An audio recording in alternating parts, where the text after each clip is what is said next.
सुप्रभात दोस्तों, मैं डॉक्टर इंदु झुंझुनवाला बेंगलोर से।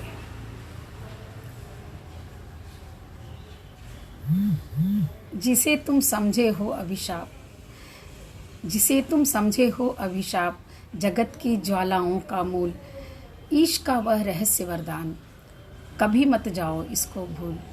ईश का वह रहस्य वरदान, कभी मत जाओ इसको भूल।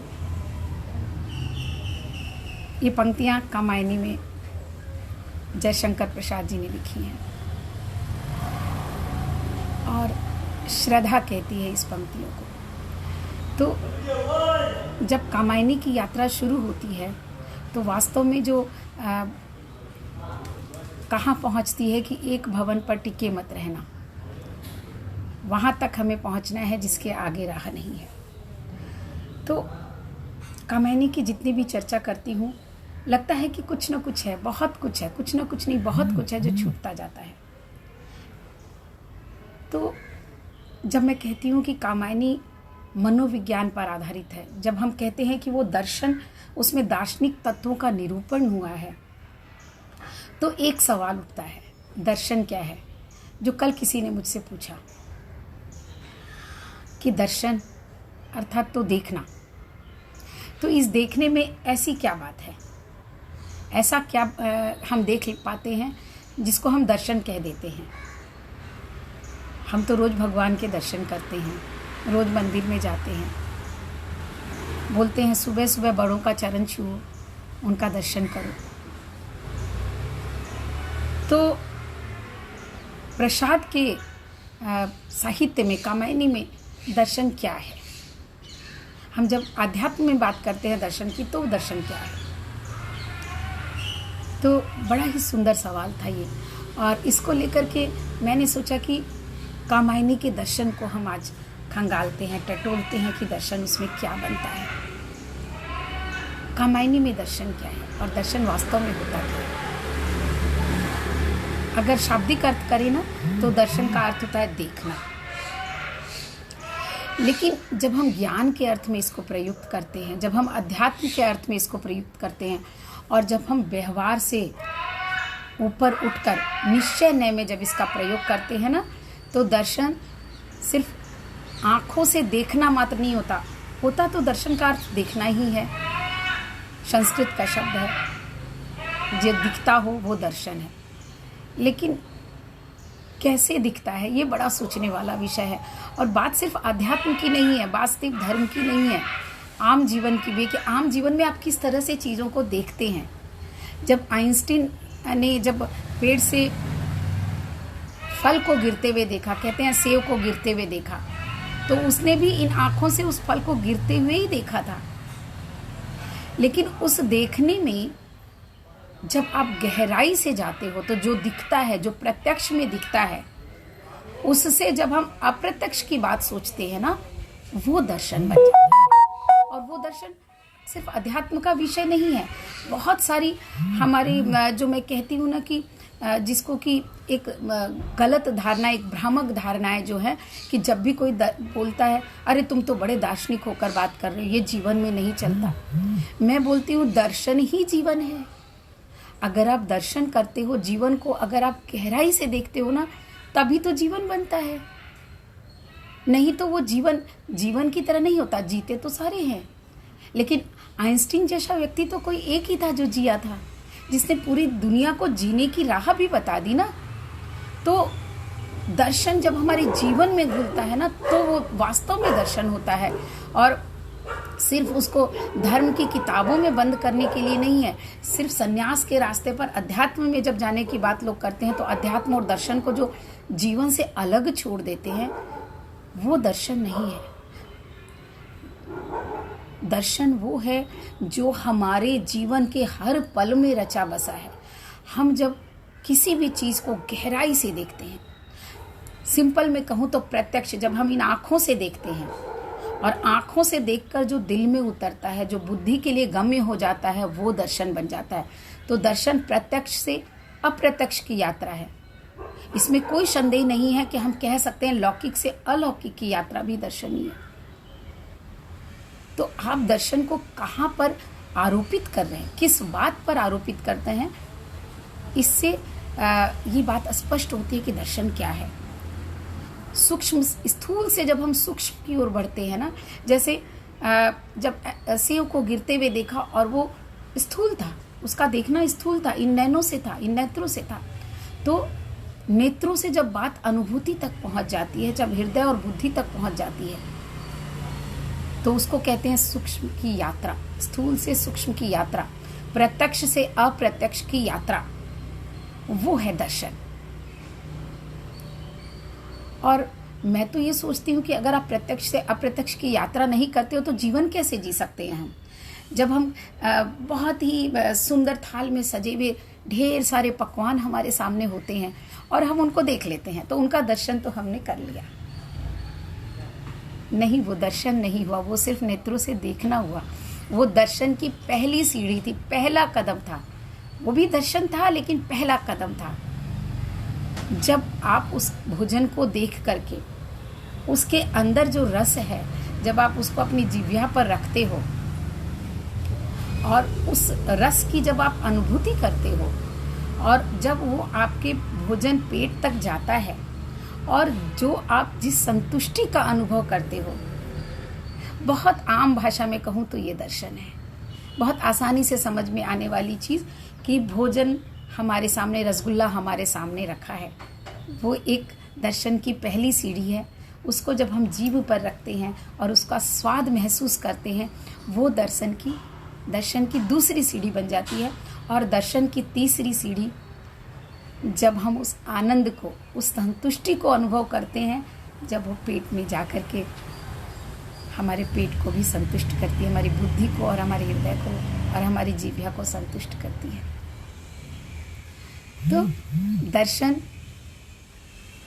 क्या है? बहुत सिंपल है दर्शन को जानना। प्रत्यक्ष से अप्रत्यक्ष की ओर, प्रस्तुत से अप्रस्तुत की ओर। जो हमारे सामने प्रस्तुत है उसको देखकर जब हम अप्रस्तुत की यात्रा करते हैं ना, तो वो दर्शन बन जाता है। और वो तो हमारे जीवन में फैला हुआ है ना, हर समय फैला हुआ है। सुबह उठने से लेकर रात में सोने तक, सोने के बाद निद्रा में, सारी तो प्रस्तुत से अप्रस्तुत की यात्रा है। पूरा जीवन तो प्रस्तुत से अप्रस्तुत की यात्रा है। तो पूरा जीवन तो हमारा दर्शन हो गया ना। तो फिर दर्शन सिर्फ अध्यात्म की बातें और संतों की बातें कैसे हो सकती है? दर्शन तो हमारी बात होती है। ये है दर्शन की यात्रा। और दर्शन की यात्रा जब हम अध्यात्म की दृष्टि से करते हैं तो शरीर से आत्मा की यात्रा। शरीर स्थूल है, वापस वही बात, और आत्मा सूक्ष्म है, जिसे आप इन भौतिक नैनों से नहीं देख सके, जिसे आप भौतिक हाथों से नहीं छू सके, जिसे आप इस शरीर से देख नहीं सके, लेकिन आप अपनी इंद्रियों द्वारा उसको ग्रहण करके उसको महसूस कर सके। जैसे हवा चल रही है, तो हवा तो हमें दिखती ही नहीं है, पेड़ पौधे सारे हिल रहे हैं, तो हम उस हवा को महसूस करते हैं जब वो हमारे शरीर से टकराती है। उसमें जो शीतलता है उसका जब हम आनंद लेते हैं तो वो दर्शन बन जाता है। तो कितना सरल है ना दर्शन को समझना। और पूरे जो कामायनी जो है ना, अब अगर आप कामायनी को समझने का प्रयत्न करें कि कामायनी पूरा का पूरा मनोविज्ञान और दर्शन पर आधारित है। मन का विज्ञान, वापस मैं कहूँगी कि मन का विज्ञान भी एक दर्शन ही तो है, क्योंकि वहाँ पर जो सूक्ष्म हमारी वृत्तियाँ हैं, सूक्ष्म चित्त की चित्त वृत्तियाँ जो हमारी हैं, उसको जब हम जानने की कोशिश करते हैं तो दर्शन बन जाता है। तो बड़ा सरल है। जब हम भगवान के मंदिर में जाते हैं और हाथ जोड़ते हैं और मूर्ति का दर्शन करते हैं, तो हम करते हैं हमने भगवान का दर्शन कर लिया। वास्तव में ये व्यवहारिक बात है, ये व्यवहार की बात है। हमने दर्शन नहीं किए थे, हमने सिर्फ उनके प्रतीक को, उनके एक रूप को जिसकी हमने कल्पना की थी वो देखा था। अब अगर हम मंदिर जाएं और भगवान की मूर्ति को देखें, तो उसके उस स्वरूप की जब हम कल्पना करें, जो चिदानंद स्वरूप है, जो सत्यम शिवम और सुंदरम की बात करता है, वो स्वरूप जो इस पूरे ब्रह्मांड में फैला है, जो कण कण में बोलते हैं कण कण में बसा है, जब हम उस प्रतीक को देख करके जब हम उस दर्शन की बात कर, जब हम उस लोक में पहुंचते हैं जहाँ की उस को महसूस करते हैं, उसके होने को महसूस करते हैं, उस ईश्वर को महसूस करने की कोशिश करते हैं कि वो है, और उससे जुड़ने की कोशिश करते हैं। महसूस करना वही बात हो गई, स्वाद को चखना। जैसे रसगुल्ले का स्वाद, बड़ा मीठा मीठा सा स्वाद आया, तो वो हमने महसूस किया। और उस महसूस करने के बाद जब हम उसमें एकाकार होने की बात सोचते हैं, जब उसमें वो हम में या हम उसमें समाने की बात सोचते हैं, जब हम उसको अपने चारों तरफ अपने में समाया हुआ देखने लग जाते हैं, तो वो होता है दर्शन की अंतिम सीढ़ी, जिसको आनंदवाद भी कह सकते हैं, अगर ठेठ जो दर्शन की भाषा में हम कहें तो कितने सारे रूप बन जाते हैं ना दर्शन के जीवन में। हम मंदिर तो जाते हैं, हम गुरुद्वारे जाते हैं, हम नमाज भी पढ़ते हैं, और हम पूजा पाठ भी करते हैं, और हम अग्नि की पूजा भी करते हैं। सबकी अलग अलग विधियां हैं। तो मैं हमेशा यही सोचती हूँ कि ये सारी विधियां ना कुछ भी गलत नहीं है, बहुत सही है, क्योंकि ये पहली सीढ़ी है। पहली सीढ़ी पर कदम नहीं रखेंगे तो अंतिम सीढ़ी तक पहुँचेंगे कैसे? तो जब आप पहली सीढ़ी पर कदम रखते हो और वही ठहर जाते हो ना, वो रूढ़िवादिता बन जाती है, वो कर्म कांडों तक सीमित रह जाता है। और यही मुझे लगता है कि इसी के कारण ना हम अंतिम सीढ़ी तक पहुंच ही नहीं पाते, हम वो यात्रा कर ही नहीं पाते हैं। अगर आप किसी ट्रेन में बैठ जाओ और वो ट्रेन चले ही ना, तो कैसे पहुंचोगे? हैदराबाद और कलकत्ता और मुंबई और बेंगलोर कहीं भी तो नहीं पहुंचोगे। तो मुझे ऐसे लगता है कि हम सारे के सारे ना ट्रेन में बैठ तो गए, हम पूजा पाठ तो कर लेते हैं, लेकिन हमारी ट्रेन रुकी हुई है, एक ही जगह पे रुकी हुई है। और ये रुकना जो है ना हमें कहीं नहीं पहुंचाता है। और बड़ी सुंदर बात जो है ना प्रसाद जी ने कही है। तो अगर हमें आगे बढ़ना है तो पहले ये कहूँ, प्रसाद की बात करने से पहले मैं ये कहूँ कि अगर हम आगे बढ़ना चाहते हैं ना तो एक एक सीढ़ी चढ़नी पड़ेगी। उन क्रिया कांडों से धीरे धीरे ऊपर उठना पड़ेगा। माला फेरने से, जब हम माला हाथ की फेरते ना, मन का फेर, बड़ा सुंदर कहा है हमारे संतों ने कि हम हाथों में जो माला फेरते रहते हैं, राम राम राम राम राम राम, या जो भी नाम लेते रहते हैं, वो माला फेरते फेरते जब हम मन की माला फेरते हैं ना, मन का फेरते हैं, मतलब जो वो शब्द जब हम में समाहित हो जाता है, जब ऊपर की वाणी जो है मौन हो जाती है, जब वो समाहित होता है तो ऊपर की वाणी मौन हो जाती है। आप इस चीज़ को महसूस भी करेंगे कि आप भगवान की कोई सुंदर सी प्रार्थना करें, सुंदर सा दोहराएं कुछ भी, और दोहराते दोहराते ना एक स्थिति वो आती है जब आपका मन होता है मौन हो जाने का, जब वो दोहराना बंद हो जाता है। और वो जो दोहराना बंद होता है ना, वो दूसरी सीढ़ी होती है कि हम एक ही पाठ को रोज रोज रोज रोज दोहराए चले आते हैं। मतलब हम एक ट्रेन में एक ही जगह रोज रोज बैठे हैं, एक सीढ़ी पर रोज चढ़ते हैं, रोज उतर जाते हैं, चढ़ते हैं उतर जाते हैं, और कहते हैं हमें तो भगवान ही नहीं मिलता, हमें तो शांति नहीं मिलती, हमें तो सुख नहीं मिलता। कैसे मिलेगा?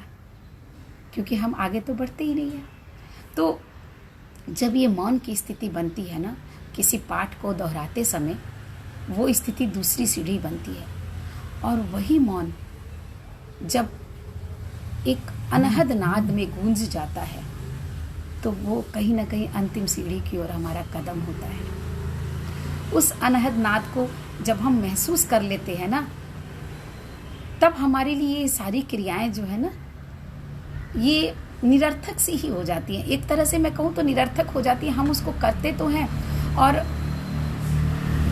उस अनहद नाद का जो क्षण होता है ना, उस समय ये सब कुछ होता ही नहीं है। मतलब निरर्थक और सार्थक, मैं कहती हूँ राग और विराग, इन दोनों के जब बीच की स्थिति बनती है ना, वीत राग की, न जिसमें राग होता है न विराग होता है, तो उसके बाद राग और विराग दोनों के अर्थ और अनर्थ कुछ नहीं होते हैं। लेकिन इसमें एक बात हमेशा ध्यान देने की होती है कि मनुष्य का जो स्वभाव है, और जब हम इस संसार में रहते हैं तो क्या होता है कि रोज रोज नई नई कुछ बातें होती है, रोजमर्रा की चीज़ों से हम उलझते हैं, तो हम वापस पहली सीढ़ी पर आ जाते हैं। और वो आना भी चाहिए। जैसे बड़ा सुंदर कहा है ना, करत करत अभ्यास के जड़मति हो तो सुजान। तो जब रसरी आवत जात ते सिल पर परस्त निशान, तो ये जो अभ्यास की जो प्रक्रिया है ना, ये मानव के लिए जरूरी है। तो ऐसा नहीं है कि आपका मौन सद गया है, आपने माला मन के फेरने शुरू कर दिए हैं तो ये सीढ़ियां निरर्थक हो गई हैं। नहीं, अगर आप हर समय उस मन की माला के मौन में रह सकते हो, अगर हर समय आप उस आनंद में के अतिरेक में डूब सकते हो, तब तो इन चीज़ों का अर्थ नहीं रहता है।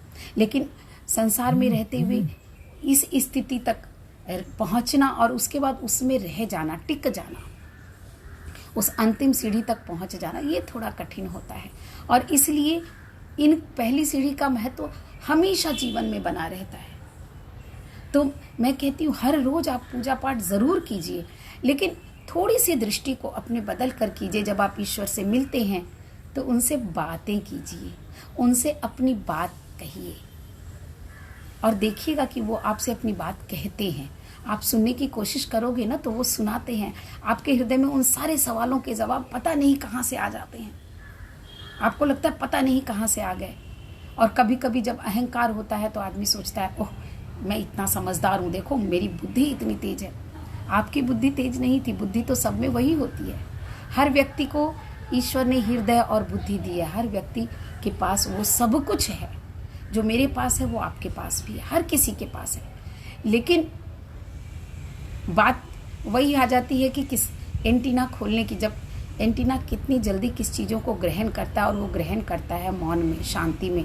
आज आप बहुत सामान्य बात कहूँ तो आप टीवी लगाते हैं घर में और उसमें सिग्नल ठीक से आए, इसके लिए आप एंटीना लगाते हैं। इसके लिए बहुत सारे आजकल इंटरनेट के वायर और वायरलेस चीज़ें भी हो गई हैं। तो ये इंटरनेट क्या है? अगर इसको दर्शन के क्षेत्र में समझूँ ना तो बहुत इंटरेस्टिंग है कि ये इंटरनेट और कुछ नहीं है, हमारी आत्मा का, हमारी ऊर्जा का, जो अगर आम भाषा में कहूँ तो जो हमारे अंदर जो सकारात्मक ऊर्जा है, उस ऊर्जा का, उस सकारात्मक घनीभूत ऊर्जा से मिलना है, एक बूंद का सागर से मिलना है। और ये जब हमारा एंटीना खुला रहता है, जब हमारा इंटरनेट बाधित नहीं होता है, तो अपने आप वो जो सिग्नल जो है ना पूरे मिल जाते हैं। और उस सिग्नल से आपको लगता है वाह आपने ये सॉल्व कर दिया। अब आइंस्टीन का सिग्नल जब उसने इतनी गहराई से देखा सेव को पेड़ से गिरते हुए, तो उसका सिग्नल वहाँ मिल गया और उसे लगा अरे कुछ न कुछ तो ऐसा पृथ्वी में है, और बन गया गुरुत्वाकर्षण का सिद्धांत हम सबके लिए। तो संत पुरुष क्या करते थे? संत पुरुष जितने भी साधु सन्यासी और पहले के जो ऋषि मुनि जो जंगल में बैठकर तपस्या करते थे, वो तपस्या क्या थी? वो तपस्या यही थी कि जो हमारी अंदर की जो ऊर्जा है, जो सकारात्मक और नकारात्मक जो दोनों तत्व हमारे शरीर में हैं, हमारे मन और बुद्धि में है, उन दोनों तत्वों को, इतनी तेज हवा चल रही है, तो उन दोनों तत्वों का जब हम समावेश करते हैं ना, उन दोनों तत्वों में जब हम सकारात्मकता को आगे बढ़ाने की कोशिश करते हैं, तो वो जो हमारी ऊर्जा है, जब रास्ता पूरा क्लियर होता है, अब हम सोचते रहेंगे खाना क्या बनाना है, मुझे रसगुल्ला खाना है, तो मुझे आज यहाँ जाना है, मुझे आज वहाँ जाना है। तो जब हम पूजा भी करते रहते हैं, यूँ मन माला जब फेरते रहते हैं, तो चौके में क्या हो रहा है, बाहर क्या हो रहा है, अगर औरतों की बात करूं, और अगर पुरुषों की बात करूं तो आज ये व्यवसाय करना है, आज ये काम करना है। जब वो मंदिर में हाथ भी जोड़ रहे होते हैं ना, तो भी उनके मन में वही समाया होता है, और फिर उस समय भगवान से भी वही मांगते होते हैं। तो जब आप वो सारी चीज़ें मांग रहे हो, फिर दूसरी चीज़ की कामना, फिर शांति और सुख की कामना कैसे करते हो आप? क्योंकि आप तो संघर्ष मांग रहे हो, आप अशांति मांग रहे हो। क्योंकि जब भी आप धन की कामना करते हो, जब भी आप पद की कामना करते हो, तो आप तो अशांति की कामना करते हो ना। तो समस्या यही है, और इसी समस्या को लेकर अगर मैं आगे बढ़ती हूँ तो दर्शन की बात करते करते इतना वक्त हो गया, तो थोड़ा सा मैं प्रसाद को थोड़ा सा देखते हैं हम दर्शन की बात पर, कि बड़ा सुंदर प्रसाद ने कहा।